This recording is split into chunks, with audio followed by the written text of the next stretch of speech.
terms of choosing a name for your vehicle, there are many options out there, but when automakers go back in time, such as Fiat's 500, Mini's Cooper, and now this, Citroen's DS, there's something rather special behind the whole story.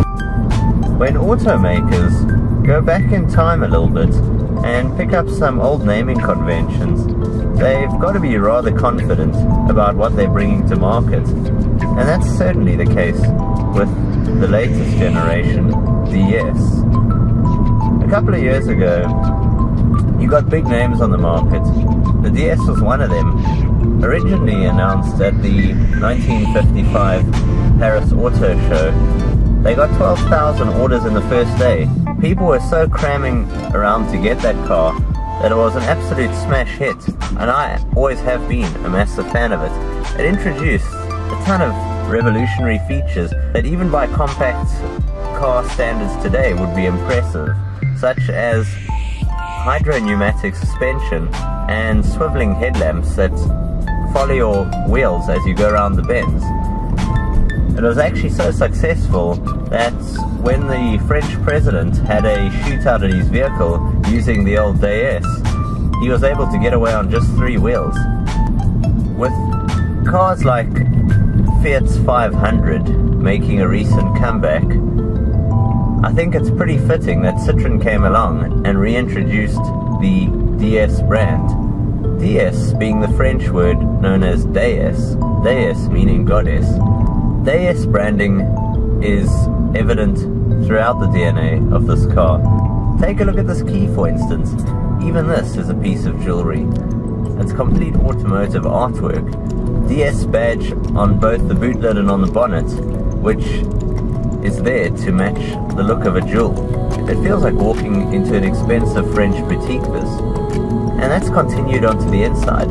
You take these smooth materials, such as these aluminium finishes around the steering wheel with the squared off sporty design in this, the DS Sport edition I'm driving at the moment, as well as this chunky gear knob, these perforated, very comfortable seats. And when you look at the dashboard, the one I'm driving today has this gorgeous piano black trim. This being a DS, there's more special touches up its sleeve. The roof on this one has been done in black, but there's 4 different colors available. I've seen roofs going from maroon to black to white to all kinds of funky things. Then you move on to the inside. The dash in this one may be in a piano black, but it's also completely customizable, and you've got 8 different options available. The Sport model, which I've got today, is very easily distinguishable by certain touches. At the back you get this racing style diffuser and the twin chromed tailpipes. You couple that with a 1.6 litre engine that's extremely capable and a lot of fun to drive. It's a very similar engine to that of the one in the Mini Cooper. While driving a Cooper feels a bit like being in a go-kart, the DS3 shares a lot of those fantastic driving characteristics. You just want to throw it around and grip onto it, and the overall, it's got quite a meaty sound as well.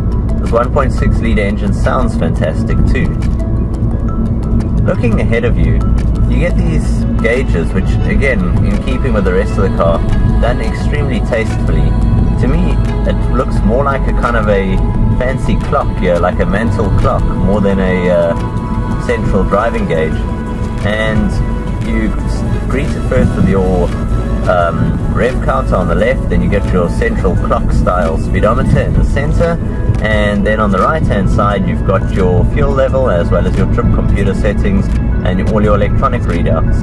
Another clever touch in this car is they've got this little silver knob next to your top air vents, and at first it took me a while to work out what exactly is that. Then I realized that's actually a cylindrical tube that's just simply by turning it anti-clockwise you can eject it out the dash and fill it with your scent of choice and have this French boutique on wheels perfumed to match your very own essence and style. When night falls in this latest generation DS3, the LED lights look absolutely astronomical. Then you come around to the front, these little eyelids give this French lady even more style and presence. Apart from the daytime running lamps, you get these awesome looking LED lights in front, as well as these indicators, much like you see in Audi with their progressive turn signals. Again, a touch that I completely love. Overall, how do you sum this car up? To me, it's pretty simple. This is a car that's a must for the fashion conscious. It looks like nothing else on the road. It's extremely stylish, and stepping into it feels like stepping into a high-end boutique. So if you love your style and you have a passion for cars and a love for French cars, this one is absolutely fantastic. From me, Jason of TechnoBok, this has been a quick tour of the French style district that is the DS3. Until next time, I'll see you guys soon. Cheers for now. TechnoBok.